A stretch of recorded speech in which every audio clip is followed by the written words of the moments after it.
I yield to my good friend. Thank you so much, Chairman Smith, and thank you for holding this joint subcommittee hearing on this important topic. And in fact, this is the third hearing that Chairman Smith and I have held on the issue of human rights in Iran, and I am appreciative of your continued dedicated leadership on this issue. I want to first start with some good news. We confirmed yesterday that Rosita Vashigi was finally released last month after a 5-year sentence in prison in Iran.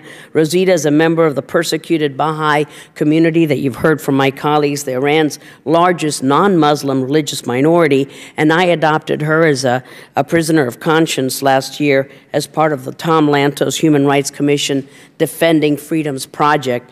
And while I am relieved, all of us are, that Rosita has been released and will be able to get the health care that she needs after years of brutal mistreatment and solitary confinement, we know that her ordeal is not over. She has not been given any paperwork. Authorities have not told her whether she really might continue to serve a second 5-year term or even an arbitrary 2-year term. She fears that she could be thrown back in prison at any time. So we continue to pray for Rosita and for so many others as well. Mr. Chairman, as you know, the Iranian regime uses tactics like those that they used against Rosita every day to instill fear in the people of Iran. Iran's human rights practices are among the worst in the world, but in its desperation to secure a nuclear deal, the Obama administration has completely ignored the issue of human rights in Iran, as well as many other concerns that we have with the Iranian regime. And this serves as another example of the policy of the White House to look the other way on human rights violations as part of any negotiation. And that was evident in Cuba. The administration is hosting regime officials tomorrow after the Castro state security folks have arrested over 300 civil society activists in the last 3 weeks. In the last 3 weeks, and delegations have come and gone, and folks say they're all in favor of human rights, but apparently not while there. Among them was Berta Soler, who testified before your subcommittee, Mr. Chairman, 3 weeks ago. In these secret talks with Cuba, the administration showed its willingness to trade away the store for little concessions in return. So the question becomes, what will the administration trade next with the Iran nuclear deal? What will the administration give up in return for those American citizens who are being held in Tehran? The parallels between how the White House is negotiating in secret with Cuba and Iran at the same time, well, the parallels are striking. What the administration has never understood, or really has chosen to ignore, is that Congress passed strong sanctions laws, not just to stop Iran's nuclear program, but also its ballistic missile program, its weapons program, its worldwide support for terror, its destabilization of the region, its abysmal human rights record. And as the author of many Iran-related sanctions legislation, I can tell you that from the very beginning, the administration fought Congress tooth and nail to stop any sanctions at all.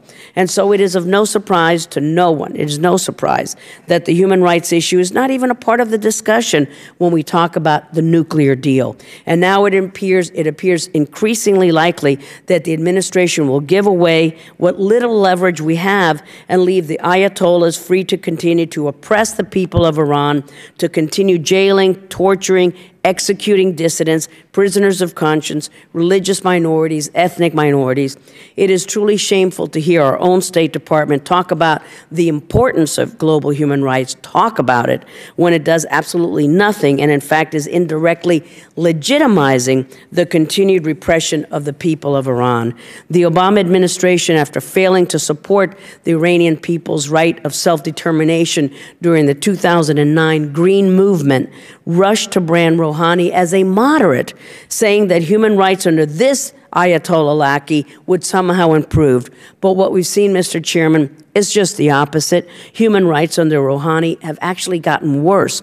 There have been more crackdowns on free speech, more arrests, more jailings of journalists, more jailings of political prisoners, more persecution of women, LGBT community, religious minorities, ethnic minorities, more executions.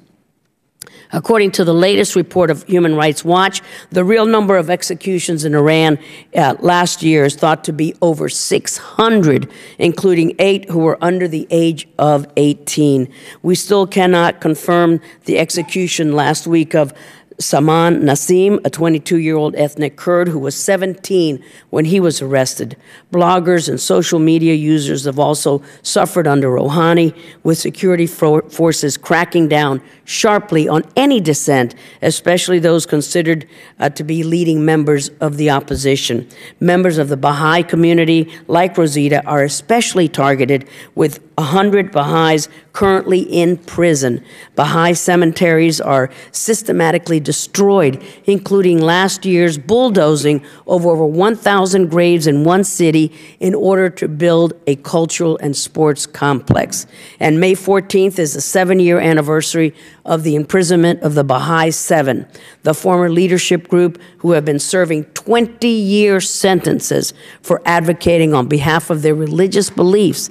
The regime hopes that we will move on. We will forget the people of Iran as the administration in the U.S. continues to negotiate solely on the nuclear program, and there are at least 4 unjustly jailed Americans in Iranian prisons, and we've mentioned them here. Saeed Abedini, a Christian pastor who has been in jail since 2012, has been tortured and beaten by prison guards and inmates. Marine veteran Amir Hekmati, who has been held since 2011. His health is rapidly deteriorating. He is also beaten and tortured. Jason Razehan, the Washington Post bureau chief, arrested last year, still not been charged, but he's in solitary confinement and his health is declining. And of course, the constituent of my good friend Ted Deutsch, Bob Levinson, a South Florida resident who has been held captive by the Iranian regime since March 9th, 2007, making him the longest held hostage in U.S. history. These 4 U.S. citizens are just a few of the millions who continue to suffer under the Iranian regime, and tragically, that suffering is not part of the administration's calculus. Human rights are an essential factor in long-term stability, should be a key objective in our foreign policy strategy, not a simple resolution to pass, but something to live up to every day, both for those suffering under tyranny and for our own national security. Mr. Chairman, we must not allow the human rights conditions in Iran to be ignored continually by this administration. Thank you, sir.